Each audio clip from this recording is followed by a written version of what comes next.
राधे राधे महाराज जी। महाराज जी, आपने कृपा करके बताया था कि आसक्ति को नाम जप के द्वारा मोड़ा जा सकता है। मैं इस मार्ग पर चलने की कोशिश कर रहा हूँ, लेकिन अंदर से आसक्ति बहुत जलन देती है और मन बहुत व्याकुल हो जाता है। उसके साथ मन में ये प्रश्न उठता है कि जब सब में भगवान ही विराजमान है, तो फिर जगत के प्राणियों में आसक्ति बंधन का कारण कैसे हो सकती है? नहीं, पहले सिद्धांत को समझो।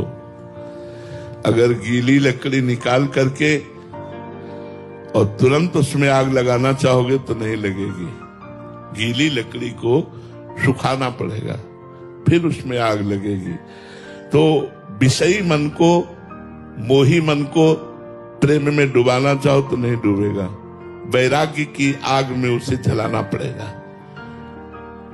भगवान आदेश करते हैं, माता से, पिता से, भाई से, पत्नी से, शरीर से, पुत्र से, धन से, मकान से, सब जगह से आसक्ति हटाओ। मेरी भावना करते हुए सबकी सेवा करो, लेकिन प्रियता, ममता केवल मेरे चरणों में रखो। तो देखो, फिर भगवान का कृपा प्रसाद देखो, तो सब में भगवान है। ये केवल बातें कर रहे हैं अपने लोग, ये अनुभव तो नहीं हुआ। अनुभव हो जाए तो फिर जलन कैसी? फिर तो प्रतिपल आनंद रहेगा। आप ही कह रहे जलन हो रही, जलन हो रही, इसका मतलब आसक्ति है।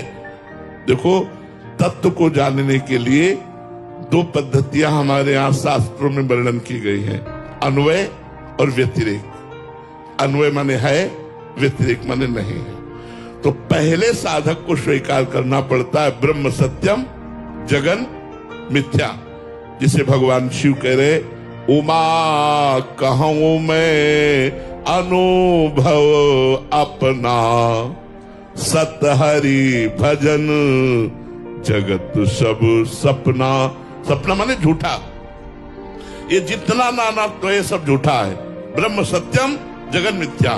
पहले उपासक को यहां से चलना होगा, और जब वो ऊंचाई पर पहुंचता है तो सर्वम खलमिदम ब्रह्म ने नाना, सब कुछ वही राम है, वही ब्रह्म है, उसके सिवा कोई है नहीं। ये बात तब आएगी जब सिद्धावस्था आएगी।